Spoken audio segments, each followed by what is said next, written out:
أعوذ بالله من الشيطان الرجيم بسم الله الرحمن الرحيم الحمد لله رب العالمين والصلاة والسلام على أشرف الأنبياء والمرسلين حبيب قلوبنا وطبيب نفوسنا وشفيع ذنوبنا أبي القاسم محمد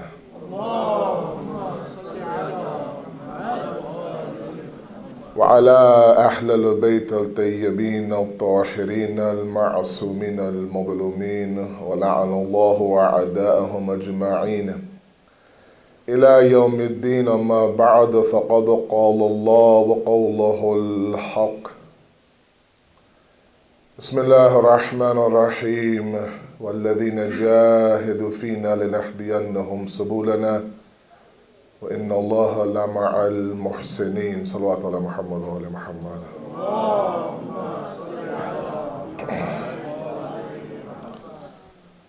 The internal battle of Islam has been the topic given to these lectures. Tonight is lecture number 3. Our topic 2 nights ago, as a quick recap like we do every night,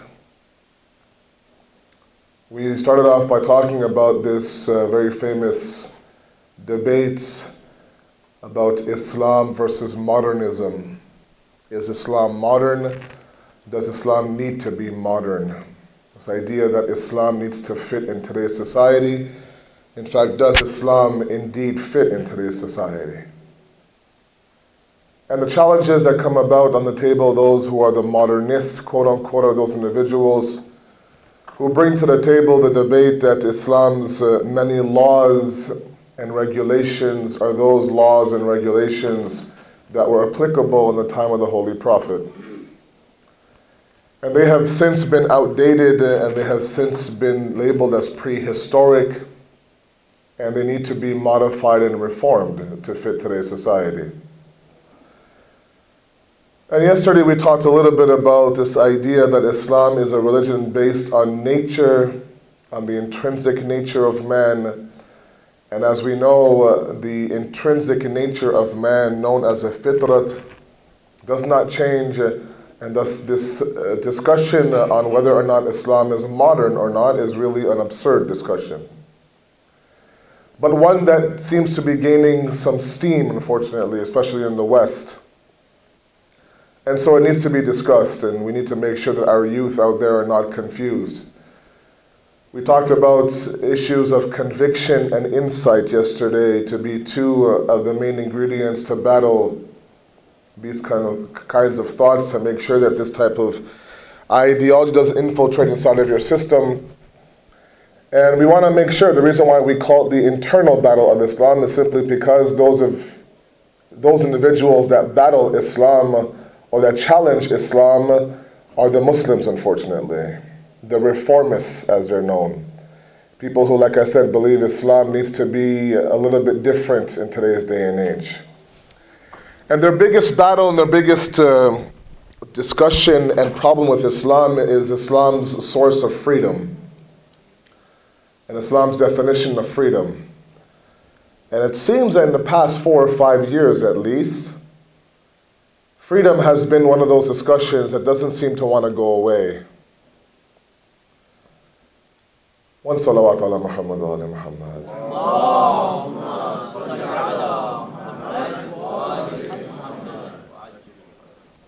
I've been here long enough at Saba for all of you to know my intentions and know who I am and how I am. And so you know that whatever I say to all of you as my youth, I say it as an older brother and as somebody who has immense love and affection for all of you. I feel the need right now to pause my speech and then let you know something, and then we'll press play again on the speech. These gatherings that we have where Imam Hussein is remembered, and this goes to my parents in the audience and to my youth as well, these are not ordinary gatherings. We have a hadith by our 8th Imam, Imam Rada alayhi salatu wassalam.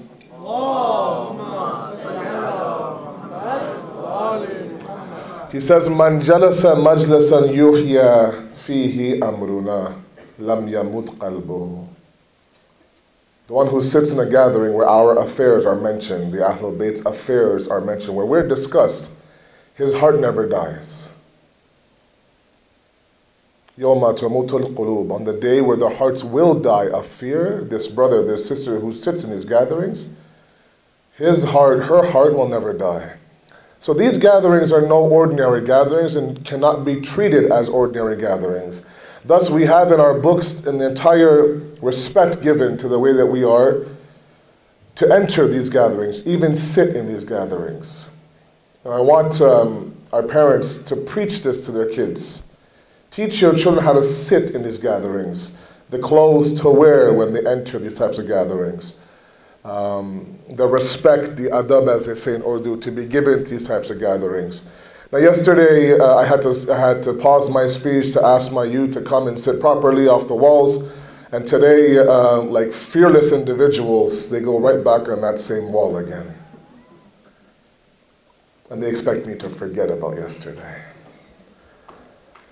So again, I'll ask, and I'll pause my speech again, and I'll ask my young brothers to come in the front here, have a seat. Let's enjoy this discussion, inshallah. Let's learn something, inshallah.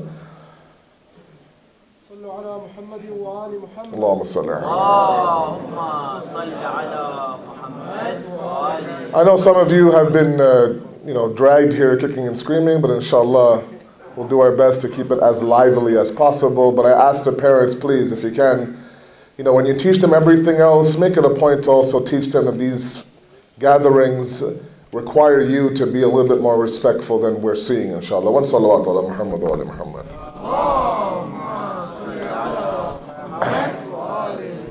Now let's press play on our discussion and let's move on.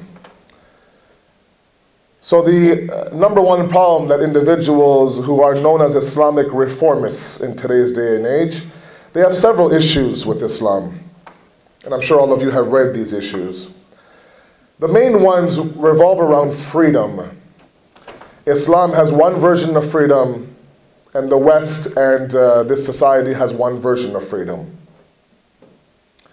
And I want our youth to understand this idea, because they will present to you an Islam that holds its followers as captives and prisoners, and will say that your freedom is a little bit too free for us. And so there seems to be a little bit of a battle here. So let's discuss this, let's explore it.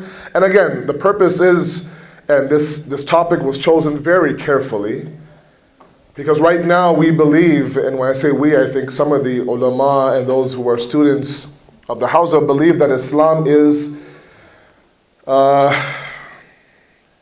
very gharib, as they say in Urdu. Islam has been oppressed time and time again. Islam continues to be oppressed. This religion that came about to bring about peace amongst humanity, this religion that is a solution of all of mankind, has now been labeled as a bloodthirsty religion, has now been labeled as a terrorist religion, has now been labeled as a religion that breeds individuals who are war hungry and bloodthirsty.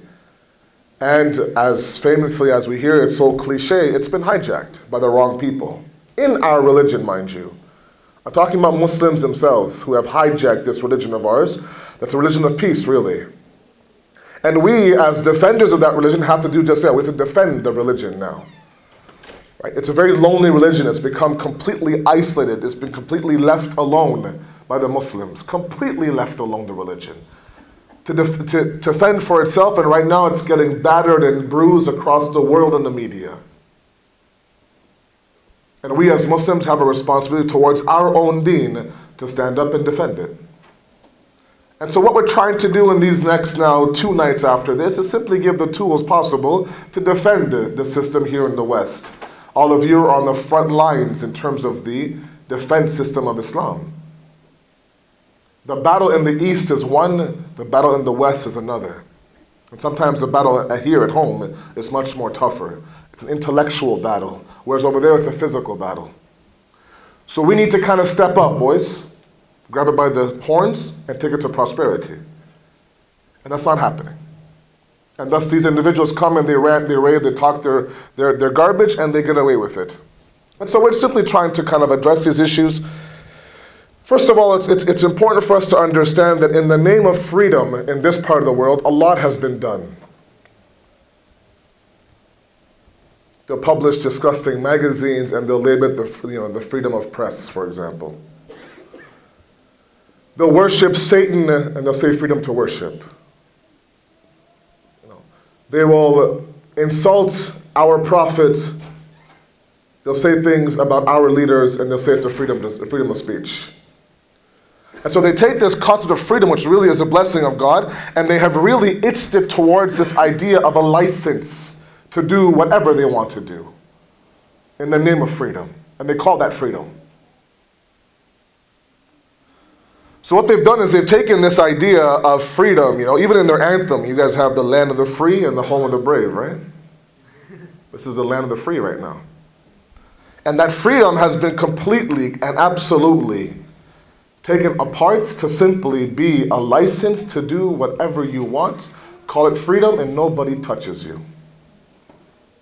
So their version of freedom is what? To open the cage of the bird, let the bird out, and the bird can go from nest to nest to branch, and you can't say a thing about it.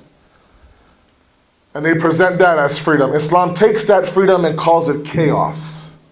Doesn't call it freedom. Because simply allowing us to do whatever we want to do is not freedom. In some areas, that's injustice towards the human race.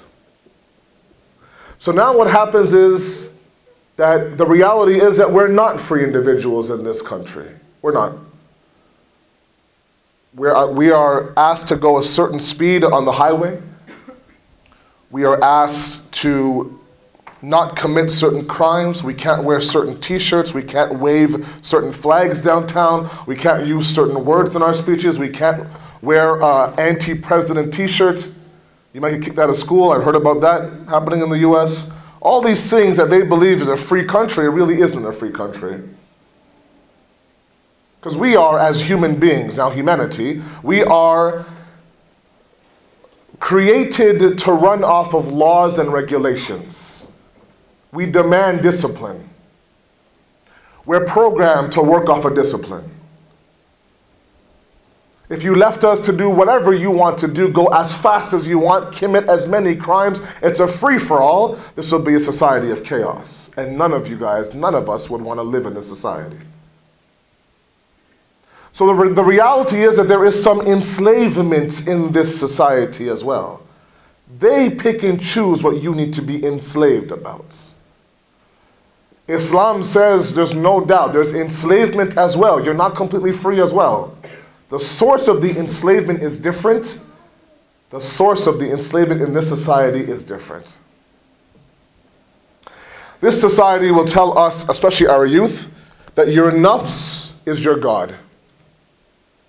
If your nafs desires something, go out and get it. You want to buy something, you already have 10 of those things, go and buy it. 14 pairs of shoes, mashallah. You want to buy the 50th pair? Go buy it. You have the money, you worked hard, go. You want to love somebody? Go love them. Doesn't matter, same gender, doesn't matter. Love them. It's your heart. Who are they to tell you who to love? Go crazy. And then fight for the rights to get, marriage and etc. How long is that going to last? Because the reality is that right now in this day and age, and a lot of you will attest to this idea of trying to control society has now begun to creep in. They're telling you now to control the intake of food. You guys have a problem with obesity in this country. Your kids are fat. Right? Now they're trying to tell you to control your finances. You're in California, your state is broke. And then they have these self-help books, the Dr. Phil's and the Tony Robbins, who are making billions talking about Islamic principles, telling you to control your anger, manage your emotions, control your desires, etc., etc. And this is a billion-dollar business now. Because they realize that we're getting out of control here. We keep getting more and more angry, we keep getting more and more broke, we keep getting bigger and bigger as people. And there's no control. And so finally what they say is, wait a second, enough is enough. Wait a second, 1 second. There has to be a sense of self-control here. What happened to your freedom? No. Islam says very beautifully You have desire inside of you. It's a faculty of the soul. Al-quwwat al-shahwiyya is a reality inside of every single human being. Islam is not a religion that tells you to abstain from blessing yourself from that lust and desire.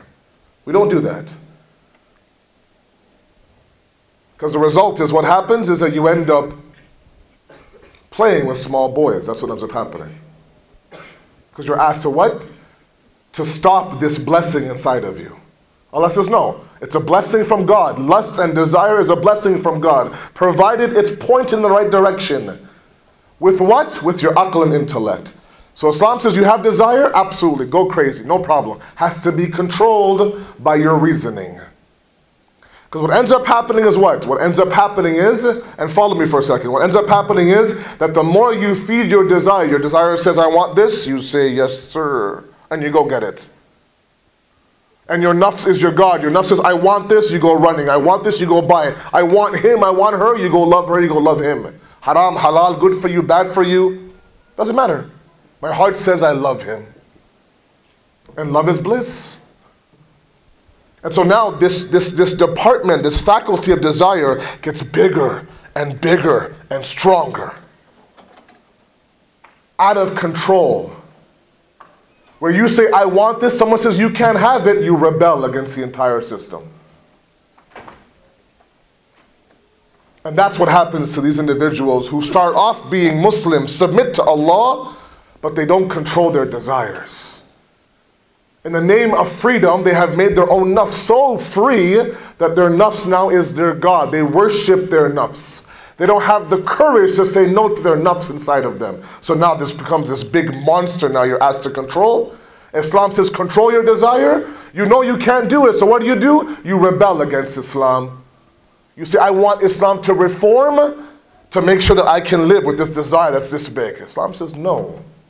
Sorry. And this society now is starting to catch on. Starting to tell you to look, let's watch your food intake.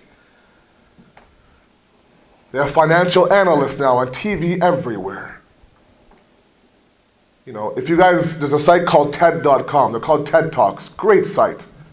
If you don't go on there. There's wonderful things on there. And majority of it is this idea of self-help, trying to build that humanity inside human society. And all in the name of freedom, this entire society has been completely flushed down the toilet, and now they are running to try to get somehow, somewhere, for us to elevate ourselves to a level where we're not mocked in the world, because this society now is being mocked in the world. They're simply waiting for capitalism to go down the toilet. All in the name of what? Freedom. We pride ourselves in being part of the free world. Then they go out and they export that freedom everywhere they go, and then they're shocked that the Iraqis won't accept our freedom? Really? They're fighting back? The Palestinians are fighting back against our freedom? Causes them to go back and redefine their own freedoms. And in that mix, in that pool of confusion, lies some bonehead Muslims who say, you know what, this is freedom. Islam is way off. So Islam needs to be reformed. Islam needs to change to adopt to today's time. Meanwhile, Islam continues to be the fastest growing religion in this country. Muslims are coming and they're converting tenfold, alhamdulillah, towards a religion. So we don't believe for a second that their version of freedom is free at all. We've seen the results of it in front of you. What does Islam say about freedom? Islam says that freedom does not mean that you open the bird cage, the bird goes flying wherever it wants. Freedom is enslavement, but making sure that that supreme being enslaves you. Where a person who is enslaved by that supreme being, that wajibul wujud, that necessary being that's given us existence, you're enslaved by that being, then you're free. Free from what? Ajib. Free from what? You're free from faults. You're free from vices. You're free from weaknesses. You're free from deficiencies. You're free from this faculty of desire that's become a huge monster. Why? You've enslaved yourself from a being who's created you, who simply wants you to be the best human being possible. So a person who has controlled his desire and anger with his aql is a person who's free in Islam. Because you're not run by your desires. You're not carrying that donkey up the mountain. The donkey's carrying you up the mountain like it should be. That's why when we look at the hadiths and we look at the history of someone like Hazrat Hur in Karbala, the story of Hur is a very beautiful one. Oh, mashallah, all of you have heard it. The night before Ashura, he's asking Umar bin Sa'd that what's going to happen tomorrow. Umar bin Sa'd, day of Ashura, what's going to happen? He says, Hur, heads will fly tomorrow. Arms will be cut off tomorrow. Blood will be shed tomorrow. Bodies will be trampled tomorrow. He looks around, he sees 72 on one side, 30,000 on another. He thinks, wait a second, something's going on here. And so his famous statement of, I was literally standing between heaven and hell. And he took his slave, he took his son, he went towards Hussein ibn Ali, he went towards heaven. He chose for that moment his akhirah as opposed to his dunya. Because desire says what? Look, be part of the winning team. You'll get your riches, you'll get your money, you'll have this supreme position in the government. He says no, he fought that desire, he went towards the akhirah. That's where my heaven is. That's why when he died, Imam Hussein looked at him and said, Hur, your mother named you correctly. You are Hur in this world, you are Hur in the hereafter as well. Hur means free in Arabic. You're free in this world, you're free in the hereafter. That's why when you come to Nahj al-Balagha, and I mentioned this before here, and Amir al-Mu'mineen describes levels of worship. The highest level of worship is what? That worship of the ahrar, he says. The worship of the free individual. We have three types of individuals who worship Allah for three different reasons. A lot of us worship Allah out of hope for heaven. A lot of us worship Allah out of fear of hell. That highest level of worship doesn't concern itself with hope and fear, heaven or hell. It simply worships Allah because it's worthy of worship. Because Allah subhanahu wa ta'ala is layiq of worship. He's worthy of that worship. Now what you've done is you've removed the shackles of the hopes of heaven, the fear of hell. What's left is you being a free individual and worshiping Allah because He's worthy of it. And Mawla Ali labels that worship ahrar, the worship of the free. So don't get caught up in this discussion of freedom from this society. They can't even spell freedom properly. And I don't want all of you to get mixed up in this idea. So yeah, where they might ask our sisters, you know what, this hijab of yours, this modesty, this humbleness, this humility is prison for you. It's oppression for you. You're a captive in your own house. What they don't realize is a woman who is out there flaunting herself is a woman who has slaved herself. A woman who's holding on to her modesty is a woman who's very free in the eyes of Islam. Understand this for a moment. The tides are changing now, brothers and sisters. This society is getting it finally. You know, they teach you guys Abraham Maslow in school, right?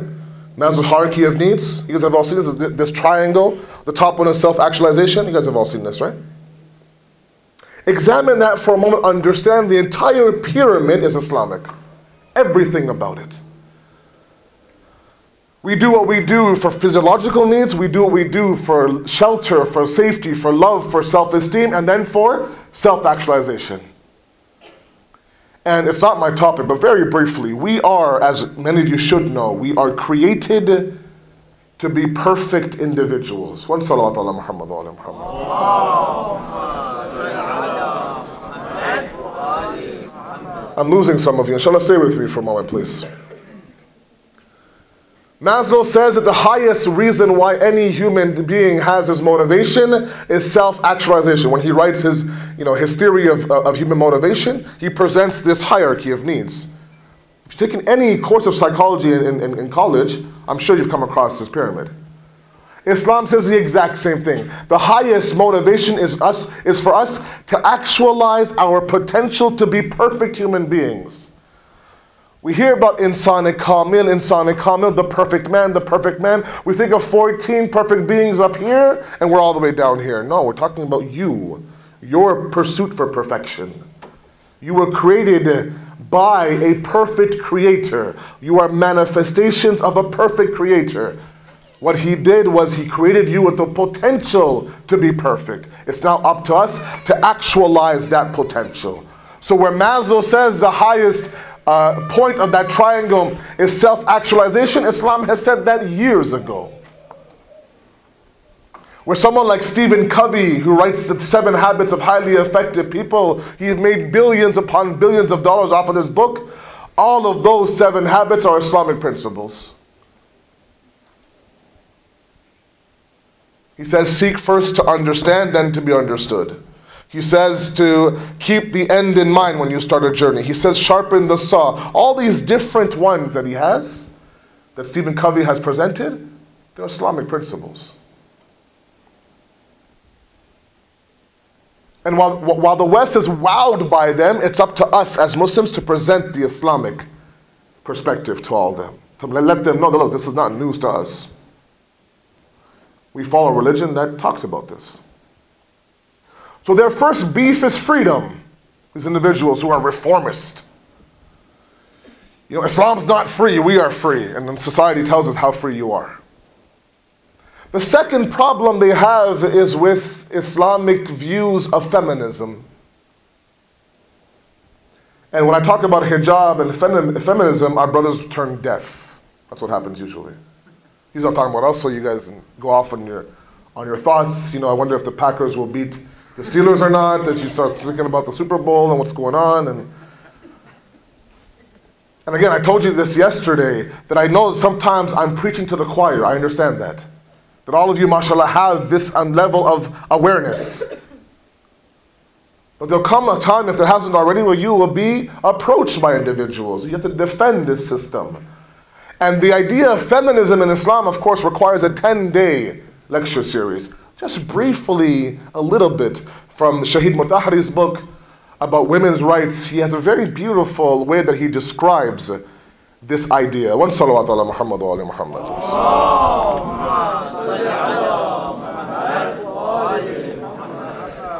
In the book he discusses Surah Yasin, and Surah Yasin ayats 38 to 40, I believe, talk about the sun and the moon in that surah. Talks about how the moon has a certain goal, the sun has a certain role to play. And then in ayat 40, it talks about the idea that the sun will never cross into the moon, the day will never become night, etc., etc. All right? He then takes that and he explains a couple of very basic concepts that I want all of you to understand. If it's a reminder for all of you, it's a reminder, inshallah. But as Shaykh Mutahari himself says, and I use this line a lot, he says, instead of reading 10 books once, sometimes it's important to read one book 10 times. Understand it completely first. He says that the same way the sun and the moon are different existences of Allah, and they tread 2 different paths, and provided that they don't cross the path, they will tread the path to their own perfection. The sun rises every day, it sets every day. The rising and the setting of the sun is its perfection. It's been created for that purpose. And provided it stays that way, it's perfect. If it decides to trickle into the night and says, I want to be that moonlight, chaos ensues. Now, all of a sudden, it's broken off the path of perfection. It's treading the path of chaos. It's imperfect now. The sun, the moon, the sun, day, night, day, what's going on? Just stay where you are, tread your path, embrace your role. do your role, perform your duties, everything will be okay. Can I ask you guys to please shift forward a little bit, move forward? There's a little bit of traffic at the door here. My brother's here to my right. Come join me here, inshallah, please. Son, thank you. Thank you. One more salawat ala Muhammad wa ala Muhammad.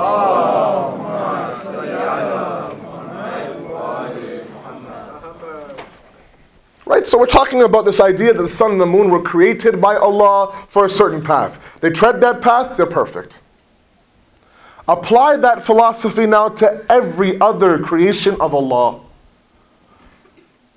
You know, the other issue we have amongst our youth is this balance between this dunya and the akhirah, right? A lot of you don't understand how much of this dunya can I enjoy and how much of the akhirah should I be working for. Some people are so extreme, they believe that this dunya is sometimes the end-all and be-all. They sell out their grave for that extra house, extra car, whatever.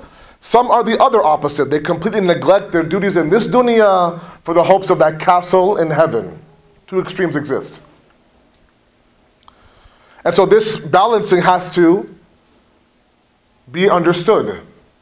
The same way you have the sun and the moon that have certain paths, they have certain roles. The dunya, the akhirah have a certain role, certain path. The dunya was created only to test all of us. That's it. It was created for a test. And not one test, multiple tests. And not easy tests, difficult tests. And all of you have stories, I'm sure, to tell me.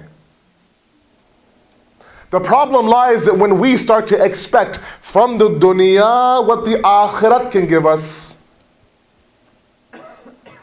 The hereafter is a place of itminan, inshallah, contentment, sukoon, comfort, serenity, calmness.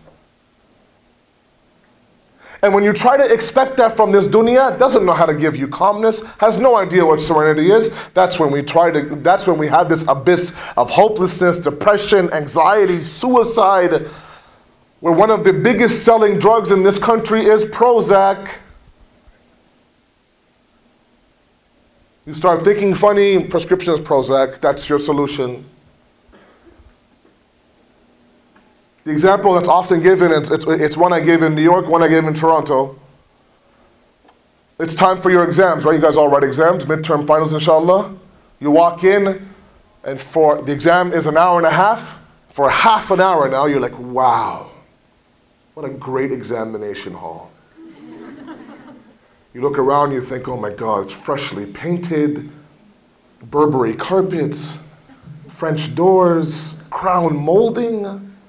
Wow, what a beautiful hall.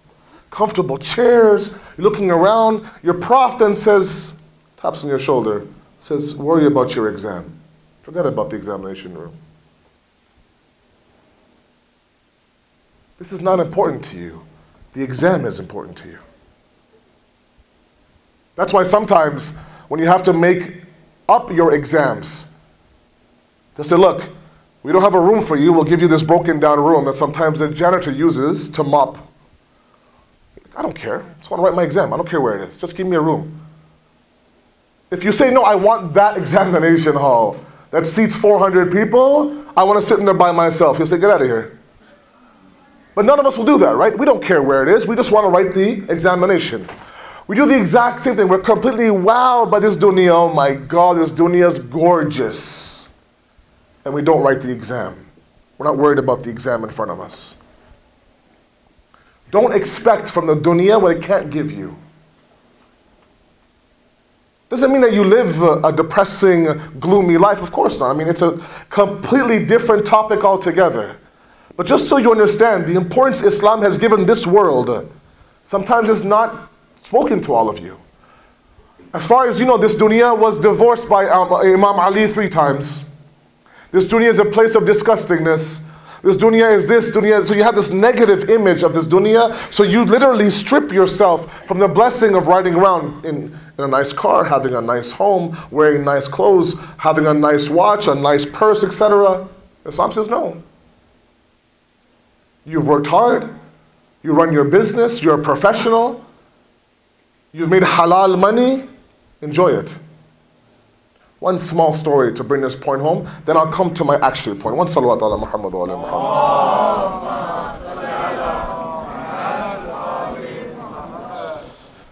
It's Saturday night, inshallah, so if I go a little bit longer, it's okay. Plus tomorrow there's no lecture, so if it's okay if I take 2 lectures today, it's all right, inshallah. While I'm at it, there is a youth discussion tonight, inshallah, here, after the program. We'll just discuss some contemporary issues, inshallah. You guys are more than welcome, brothers and sisters both. Bring your questions, inshallah. We'll discuss a few things that are relevant, inshallah. One salawat ala Muhammad wa ala Muhammad. So this man approaches Mawla Ali, walks towards the first imam, wearing patches on his pants, buttons missing, ripped up shirt, laces are gone, he has his shoes tied up by rope around his feet. Mawla says, what is this? What's going on here? I'm paraphrasing, of course, I'm sure he didn't say it in that tone. But he says, what's happening here? The young man says, Imam, I just want to be one of your Shia. I want to be one of your followers. That's it. The book said that Imam Ali got upset and said that Allah has blessed you with rizq, with sustenance. Show Allah you're thankful by using that blessing. Go home and change your clothes. Wear proper clothing. Allah has blessed you. Similarly, if you have worked hard for your money, enjoy it. Now, don't make it so that you walk around saying, I'm the man, I'm rich, this and that. You're lighting your cigarette by lighting up your $1 bill. No, not like that. Not like that. That's not what I'm saying to you. I'm not saying, be moderate, be humble about it. But if Allah has blessed you, alhamdulillah, then that's great. But the idea, what is the dunya has one path, the akhirah has one path. If you mix those two up, that's where we are bound for failure. Males and females are the exact same thing. Males have one path, females have another path in Islam. Males were created to tread one path, females were created to tread one path. Males were given the tools to tread their own path, females were given the tools to tread their own path. Where does chaos ensue? When you start to mix those two paths up. Which this society tells you. Tells our sisters, you know what? You can do what a man can do, but better. You want to be the CEO of a company? Go for it. What ends up happening is, our sister leaves that path, jumps to this path now, and chaos ensues. You don't have the tools to tread that path of a male. Similarly, we don't have the tools to tread the path of a female. And instead of fighting this idea, embrace your path. Embrace the fact that Allah has made you this way. Allah has given you things that He's not given me. Allah has given you things that He has not given them. And so while this society will preach equality, that men and women are the exact same, Islam says no. Islam talks about justice. Islam says that we realize that women are built differently, men are built differently. So responsibilities are not based on equality, they're based on justice. That we ask women certain things because they're given those tools, we're asked men certain things because they're given those tools. Doesn't make anybody anywhere better or worse. The discussion is not about inferior, superior, it's about justice. You leave 3 kids home alone with their father, and I guarantee you in half an hour, he's calling the mother back. His own kids. That's why sometimes, when my friends, we sit around and we discuss these things, and then they say, oh, tomorrow I have to babysit my kids. I go, look, you don't babysit your kids, you raise your kids. You babysit other people's kids. These are your kids. It's like, damn, that's a good point. I was like, yeah, but that's the mentality of a man, right? I gotta babysit, I gotta watch my kids tomorrow. You're supposed to watch your kids tomorrow. But this is one example. So what happens is this society now is trying to cross these paths. So we have the Mr. Moms on one side, we have the Mrs. Businesswoman on the other. And I'm not, and mind you, there will be several questions, inshallah, I know about this topic. And if I had 10 majas, I can explore it. Right? I'm not trying to challenge anybody. I'm simply saying do not look at it through an inferior, superior window, like this society tells you. Islam says you are worse off, you are lower than men. No, not the case. Why? So we can understand that this idea that your perfection, my sisters, is your path. Our perfection is our path. If men try to be women, women try to be men, no one's going to be perfect. And thus we have this situation right now. Why do we have broken homes? Why do we have domestic issues? Why are homes on fire? Why are there high divorce rates? Why are kids off the path? Why is there so much silent suffering happening in the homes? Because nobody asks us ever, is this wajib, is that haram? It's all about counseling. I can't raise my kid properly. My wife doesn't do this for me. My husband doesn't do this for me. Men have become individuals who simply don't care. They sit at home, they do nothing. Meanwhile, their women and their kids are hungry. The complaint I get from this side is men aren't men anymore nowadays. Because the reality is that Allah has given us the tools to support and defend our home. Way back in the caveman eras, they would leave their homes and defend their homes and go out and get food for their woman. But today we don't see that, unfortunately. At the same idea, the woman has this emotional support inside of her to create heaven for her family inside the home that a man can't do. Small examples. So the same way we don't expect our women to defend and support us as men is the same way that we don't have the tools to make this community, these homes, heaven for us. That blessing has been given to our sisters. It's not about inferior, superior. It's not about equality. It never was about equality. It's all about justice. Allah gave you some tools. Allah expects you to use those tools towards your perfection. Why can't I work? Wait. You can work if you want to. But the idea is to embrace what Allah has given you. Don't fight it. The society and the reformers will tell our sisters that you have been lowered in the eyes of Allah.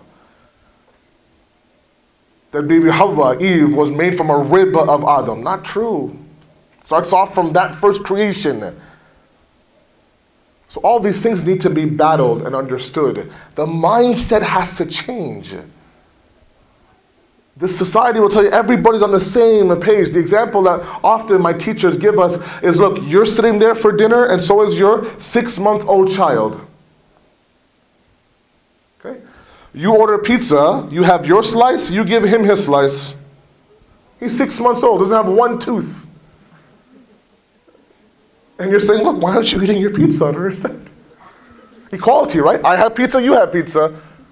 I have the same lunch you have. No, equality says that this is wrong. Justice says you have your pizza, he has his baby food. That's justice. Let's not get those two mixed up, inshallah. One salawat ala Muhammad wa ala Muhammad. Yes, where there is equality is at the submission level.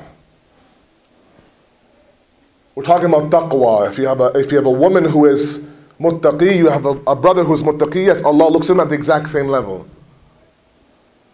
We talk about these worldly dimensions, there has to be a difference, and there is a difference. Embrace that difference. So 2 issues here tonight, and we move towards Masaib now. Where does this modernist viewpoint come about? Whatever article you read, you research up and down the internet, they always talk about freedom. Islam strips you of your freedom. Islam strips our females of equality. And so I felt the need tonight to discuss these 2 issues. Now, if there are questions, I ask you, don't leave here confused. Don't make up your own mind. Don't bash me behind my back. You want to come talk to me? Approach me. You have questions? Come approach me. I'm here all night tonight. If you need clarification, come to me to clarify. Don't go to somebody else to clarify.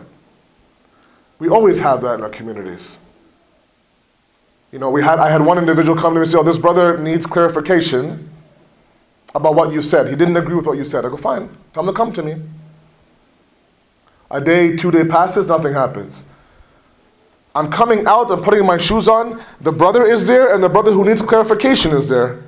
The brother turns to the brother and says, look, he's sitting right here, ask him your question. He goes, no, I'm okay, and he walks away.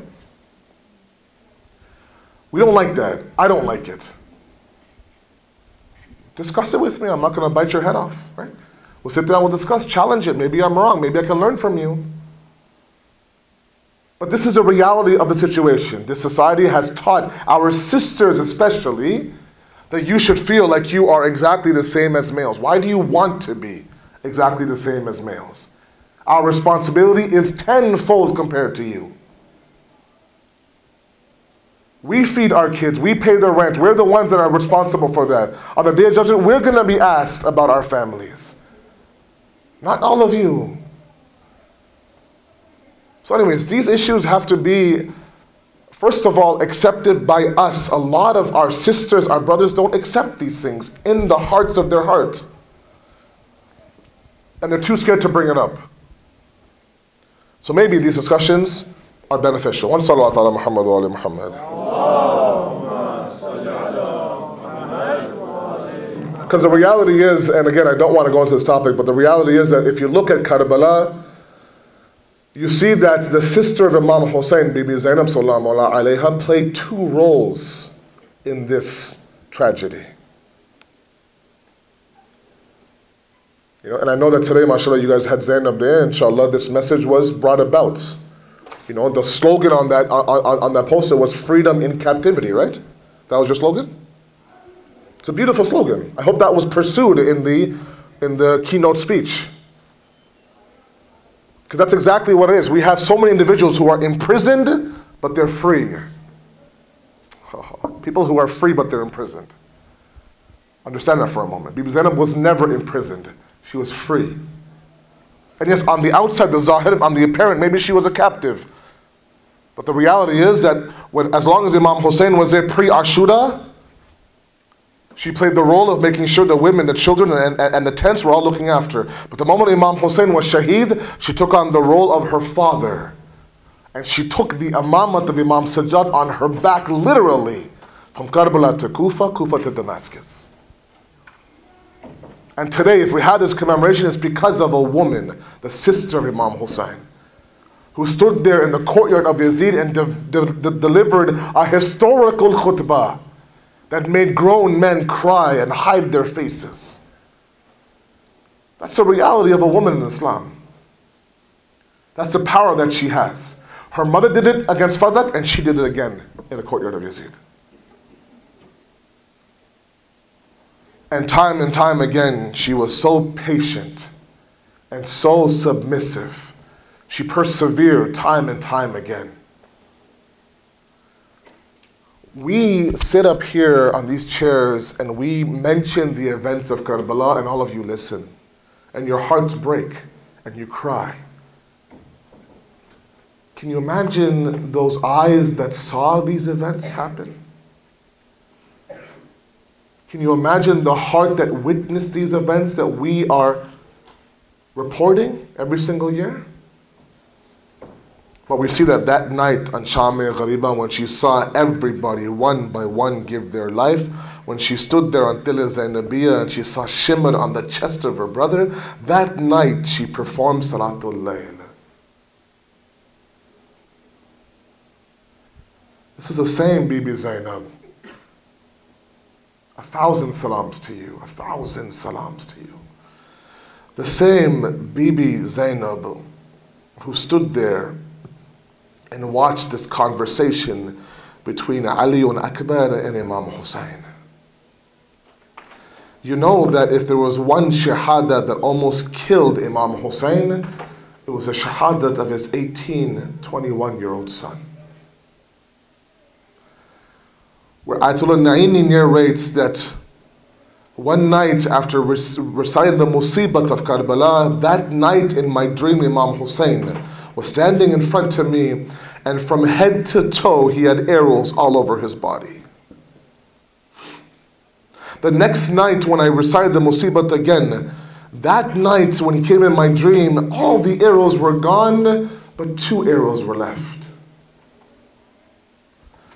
And when Naini asked Imam Hussein that, Mawla, last night your body was covered in arrows, tonight there's only 2 arrows. He says, Naini, every single time that one of my Shias cry for my musibah, 1 arrow is pulled out of my body. He says, what about these 2 arrows that are remaining in your body? Abu Abdullah, he says, Na'ini, there are two arrows and two sources of pain that no matter how much anyone cries, they'll never leave my body. One is the arrow of Abbas, and one is the arrow of Ali Akbar. But the reality is that when this beautiful son of Imam Hussein went to him on the day of Ashura asking for permission to give his life, Imam Hussein instantly gave permission to Ali Akbar, but he said that there are conditions. He said that as you ride into the Maidan of Karbala, every so often, if you can, just turn back and look at me. This was the face that reminded Imam Hussein of his grandfather. This was the man that every single time Imam Hussein wanted to remember his grandfather, the way he walked, the way he talked, the way he looked, he would look at Ali Akbar's face. Every so often, he said, just look back and just let me know that I can see your face.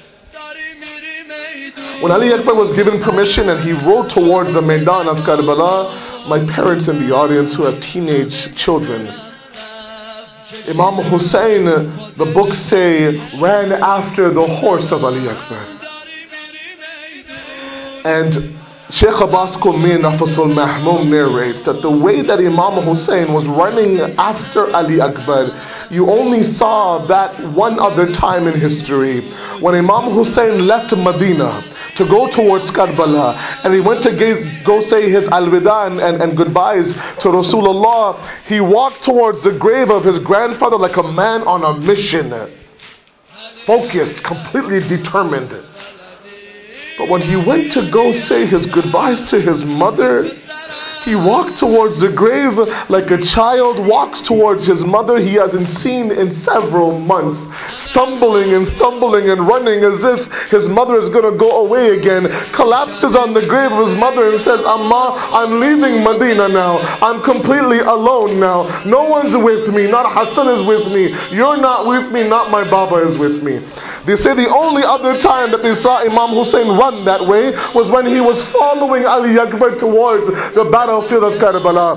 Ali Akbar says, Baba, you gave me permission. Why are you following me? He says, if only you had awlad like I have in you. If only you had a son like I had in you.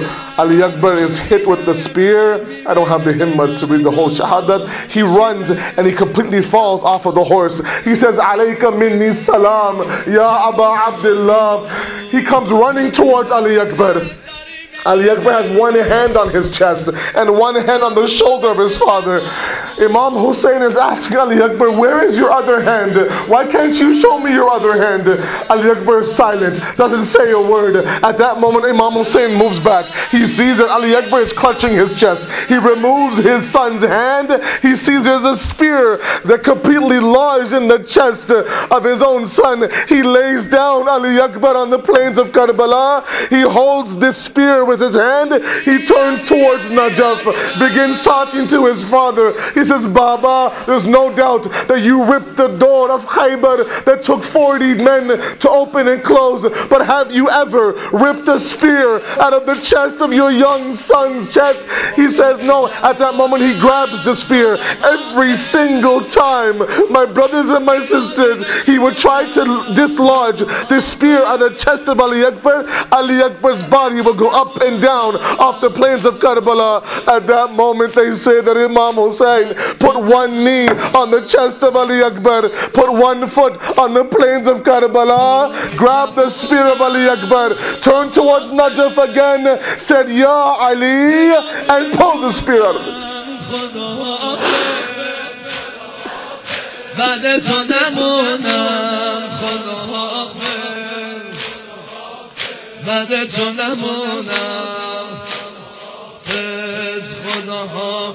بذار تا چشاتو ببینم اون صورت ناتو ببینم کمی جلو بابا را برو من قد و بالا تو ببینم